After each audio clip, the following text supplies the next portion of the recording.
आज जो हम लोग पढ़ने वाले हैं बाबू, वृत्त पढ़ने वाले। क्या पढ़ने वाले हैं? ठीक है।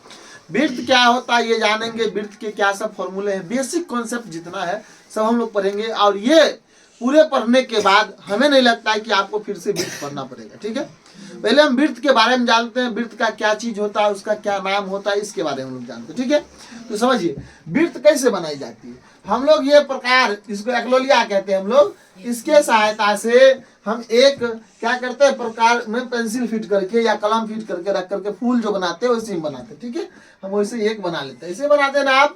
हाँ। बोलिए हाँ या ना? हाँ। इसी आकृति को हम कहते हैं वृत्त। क्या कहते हैं? वृत्त द्विविमीय आकृति है। ठीक है, जहाँ पे हम ये रखे थे, देखो बाबू, जहाँ ये रखे थे, यहाँ जहाँ रखे थे ये पॉइंट, ये है वृत्त का केंद्र। क्या है? बोलो क्या है? इसको इधर कर लेते हैं, अब इसको इधर कर देते हैं। भाई तुम इधर जाओ ना, मजा आ रहा है ना? देखो ये जो पॉइंट है मेरे बाबू, इसको कहते हैं केंद्र। क्या कहते हैं? क्या कहते हैं? और केंद्र से जो दिख रहा है ये दूरी, ये जो दूरी दिख रहा है, इस दूरी केंद्र से, और इसका नाम होता है परिधि। क्या नाम होता है? परिधि। क्या नाम होता है? परिधि। और इसी को दूसरा नाम है परिमाप। क्या नाम है? परिमाप। क्या नाम है? परिमाप। इस लाइन को हम कहते हैं परिधि या परिमाप। क्या कहते हैं? परिधि या परिमाप। और केंद्र O से परिधि की दूरी को हम कहते हैं त्रिज्या। क्या कहते हैं बाबू? क्या कहते हैं? क्या कहते हैं? बोलो। त्रिज्या को अंग्रेजी में रेडियस कहते हैं। क्या कहते हैं? इसीलिए इसे R से सूचित किया जाता है। किससे सूचित किया जाता है? R से। परिधि को हम अंग्रेजी में सरकमफ्रेंस कहते हैं। क्या कहते हैं? सरकमफ्रेंस C से शुरू होता है, इसलिए इसको C से शुरू करते हैं। ठीक है, अब समझिए बात ध्यान से मेरे बाबू। परिधि पर के कोई दो बिंदु, परिधि पर के कोई दो बिंदु अगर मान लिया जाए A और B है। क्या है बाबू? A और B। इसको अगर हम यहाँ से यहाँ तक एक लाइन खींच दे, क्या खींच दे? एक लाइन यहाँ से यहाँ तक खींच दे, इस लाइन का नाम है जीवा। क्या नाम है? जीवा। क्या नाम है? जीवा। इस लाइन का क्या नाम है? जीवा। क्या नाम है? जीवा। जीवा। क्या नाम है? जीवा। और यही लाइन अगर केंद्र से गुजर जाए, कहाँ से गुजर जाए? केंद्र से। कहाँ से गुजर जाए? केंद्र से। देखो ये लाइन इधर ना जा करके ये लाइन यहाँ से शुरू होकर के केंद्र से इस पार चल जाए, इसका नाम हो जाता है व्यास। क्या नाम होता है? व्यास। क्या नाम होता है मेरे बाबू? व्यास। क्या नाम होता है? व्यास। व्यास को डायमीटर कहते हैं और इसे D से सूचित करते हैं। किससे करते हैं? D से। किससे सूचित करते हैं? D से। अब देखने की बात है यहाँ से मेरे बाबू, समझना। अगर मैं बात करूं कि बाबू रे यहाँ से जो दिख रहा है ये दूरी, कौन सा दूरी? यहाँ से इसकी दूरी और यहाँ से इसकी दूरी बराबर है ना? हाँ। क्योंकि केंद्र से सभी दूरी क्या होती है? बराबर। क्या होती है? बराबर। और केंद्र से जो दूरी यहाँ खींचा गया है इसका नाम है त्रिज्या। क्या नाम है? त्रिज्या। देखो केंद्र से अगर हम कहीं भी खींच ले, केंद्र से इधर खींच ले तब भी त्रिज्या, केंद्र से इधर खींच ले तब भी त्रिज्या, केंद्र से इधर खींच ले तब भी त्रिज्या, केंद्र से इधर खींच ले तब भी त्रिज्या। मतलब कहने का अर्थ है कि ये जो लाइन दिख रहा है, ये काट वाला जो लाइन दिख रहा है मोटा वाला, ये परिधि क्यों कहलाता है? क्योंकि यह केंद्र से समान दूरी पर खींचा गया है। सभी दूरी क्या है? समान है, और इस दूरी का नाम है त्रिज्या। क्या नाम है? त्रिज्या। क्या नाम है? त्रिज्या। अगर हम कहे बाबू रे कि यहाँ से अगर ये त्रिज्या है, यहाँ से यहाँ तक ये क्या है? त्रिज्या। और ये क्या है? त्रिज्या। क्या है? त्रिज्या। मतलब ये पूरा अगर व्यास है, पूरा क्या है? व्यास। क्या है? व्यास। व्यास ये त्रिज्या और ये त्रिज्या के जोड़ के बराबर है। त्रिज्या और त्रिज्या के जोड़ के बराबर है। बोलिए त्रिज्या और त्रिज्या के जोड़ के बराबर है। व्यास को अंग्रेजी में D कहते हैं। क्या कहते हैं? D। और त्रिज्या को अंग्रेजी में R। बोलिए जोर से, बोलिए जोर से, R और R मिला के क्या होगा बाबू रे? 2R। क्या होगा? 2R। क्या होगा? 2R। और ये हो जाता है व्यास बराबर 2 गुने त्रिज्या। पहला फॉर्मूला, व्यास बराबर 2 गुने त्रिज्या। 2 गुने त्रिज्या। 2 गुने त्रिज्या। और ये 2 बट्टा में आएगा, इधर आएगा तो बट्टा में आएगा। तो दूसरा होता है R बराबर व्यास बट्टे 2। क्या होता है मेरे बाबू? व्यास बराबर, मतलब त्रिज्या बराबर व्यास बट्टा 2। त्रिज्या बराबर व्यास बट्टा 2। बोलिए त्रिज्या बराबर व्यास बट्टा 2। व्यास बटा समझ में आया? दिक्कत है? नहीं है। आगे बढ़े हम, आगे बढ़ते हैं। चलो अगला टॉपिक पर चलते हैं हम लोग। अगला बात क्या था, हम लोग क्या देखे थे कि एक देखे थे हम लोग वृत्त। क्या देखे थे बाबू? क्या देखे थे? वृत्त कुछ इस प्रकार से था, ये था ना वृत्त, ये था ना वृत्त।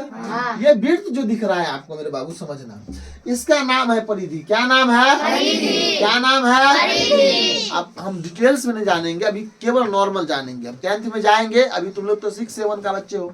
10th में हम जाएंगे तो वहां समझेंगे कि ये परिधि, त्रिज्या, इस सब का क्या संबंध है, बढ़िया समझेंगे। अभी केवल फॉर्मूला याद करते, ठीक है, उसके बारे में समझते हैं। सभी वृत्त में हम क्या करते हैं माहौर बाबू, परिधि में व्यास से भाग देते हैं। परिधि में किससे भाग देते हैं? बोलिए, परिधि में किससे भाग देते हैं? वो हमेशा समान होता है और वो पाई के बराबर होता है। किसके बराबर होता है? क्या करते हैं इसको? पाई। क्या कहते हैं इसको? क्या कहते हैं? पाई। क्या कहते हैं? पाई। पाई दो प्रकार के होते हैं, एक ये भी लिखते हैं और ये एक ई वाला पाई लिख देते हैं, ठीक है। कहने के लिए हम कह सकते हैं इसको कैपिटल पाई और ये स्मॉल पाई है। और पाई का जो मान होता है मेरे बाबू, पाई का जो मान होता है वो 22/7 होता है। कितना होता है? 22/7। कितना होता है? 22/7। इसकी भी कहानी जानेंगे 22/7 क्यों होता है आगे की क्लास में, ठीक है। हम लोग अभी बेसिक कॉन्सेप्ट पर समझ रहे हैं केवल, ठीक है। इसकी कहानी जानेंगे कि 22/7 क्यों होता है, 10/4 क्यों नहीं होता, 2/3 क्यों नहीं होता, 6/8 क्यों नहीं होता, 12/5 क्यों नहीं होता। इस प्रकार का बात जानेंगे हम। 22/7 ही क्यों होता है एक्चुअली। और इसी को भाग दोगे मेरे बाबू 7 से 22 में, तो देख लो दशमलव में कभी कभी पूछ देता है, तो 22 में भाग दोगे तो 7 या 21, कितना बचा? 1 दशमलव 0, 7 कहिए 7, 3 बचा ना, 3 पर 0 30 ना होगा, ये ना होगा, 7 चौक 28 होगा ना, 28। अब 2 पर 0 20, 7 दूनी 14 होगा ना, 6 पर 0 60, 7 8 56। इसको सन्निकट करते हैं तो लिखते हैं 3.143।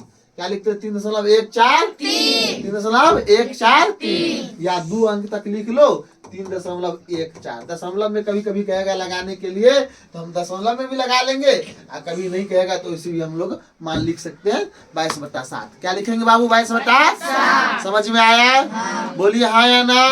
दिक्कत है? अब यहाँ से बढ़ते हैं आगे मेरे बाबू। अगर ये परिधि है, क्या है मेरे बाबू? परिधि। क्या है? परिधि। इसको ले जाएंगे उधर तो हो जाएगा पाई गुने व्यास। पाई गुने व्यास। पाई गुने व्यास। ये पहला फॉर्मूला होता है। ये पहला क्या होता है मेरे बाबू? फॉर्मूला होता है। याद रखना, परिधि बराबर पाई गुने व्यास। व्यास को अगर हम पाई से गुना कर देंगे तो वो परिधि हो जाएगा, ठीक है।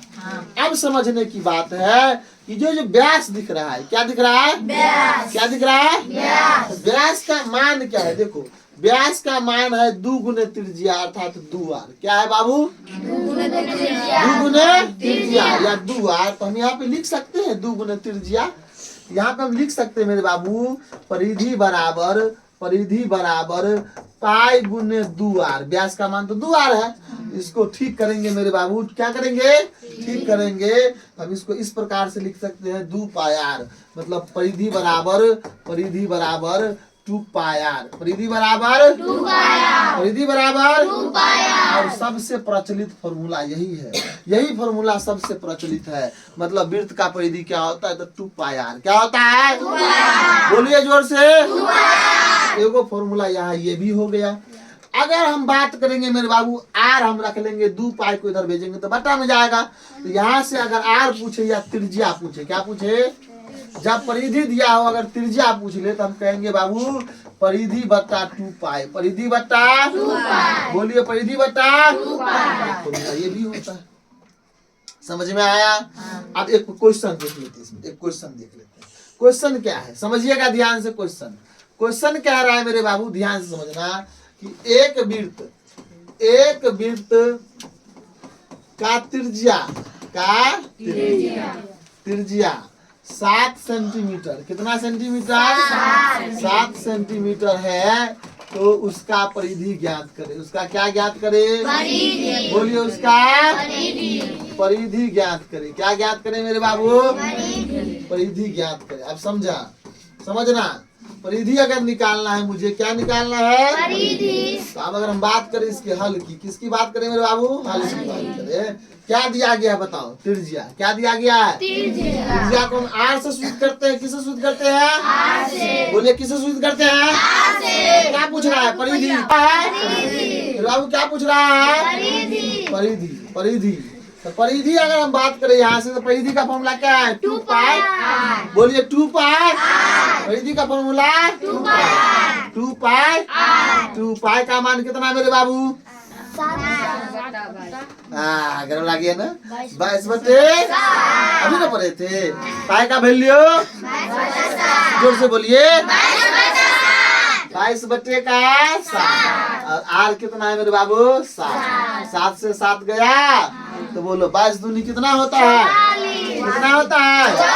Centimetre answer. सेंटीमीटर समझ में आया? दूसरा समझो, अगर इसी में कह देता और व्यास ज्ञात करे। क्या ज्ञात करे? क्या निकाले? व्यास क्या होगा? समझ रहा बात? तो हम क्या करते हैं? व्यास का फॉर्मूला क्या होता है मेरे बाबू? डी। क्या होता है?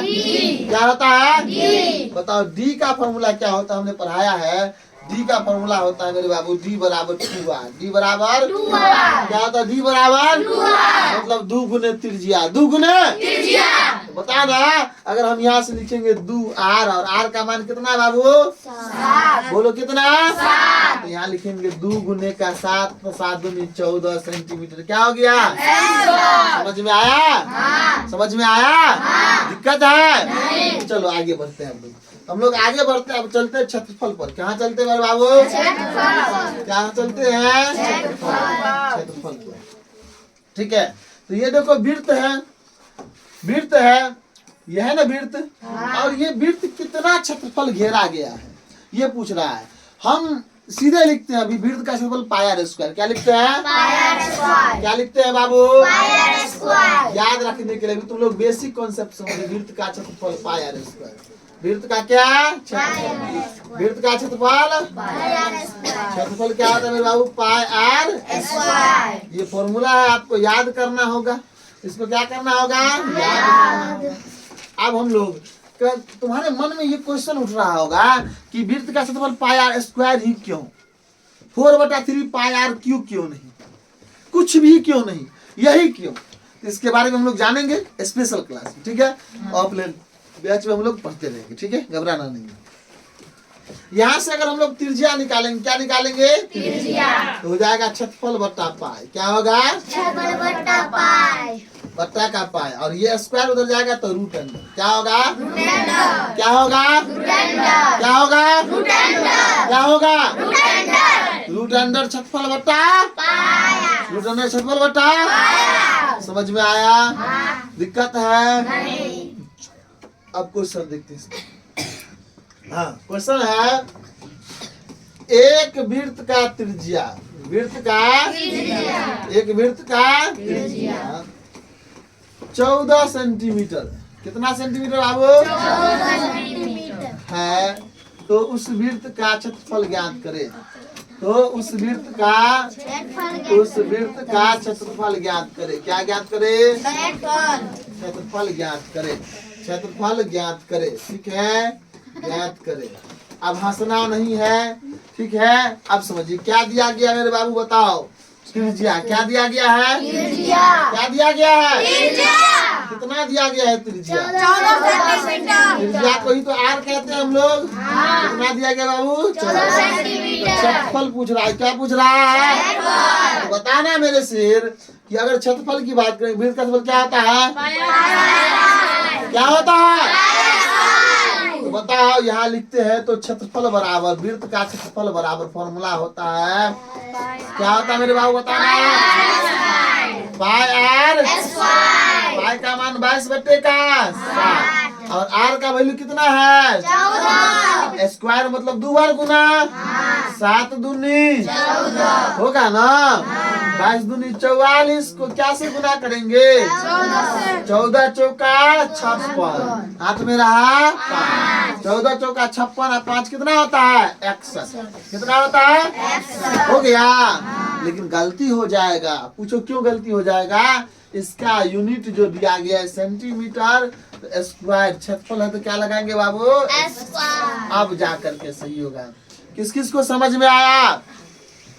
सब समझ गए। तो आज हम लोग जो पढ़े हैं वृत्त का परिधि और क्षेत्रफल से संबंधित सारे टॉपिक पढ़े हैं, ठीक है। बेसिक कॉन्सेप्ट पढ़े हैं, इसमें थ्योरी प्रूफ नहीं किया गया, समझे बात?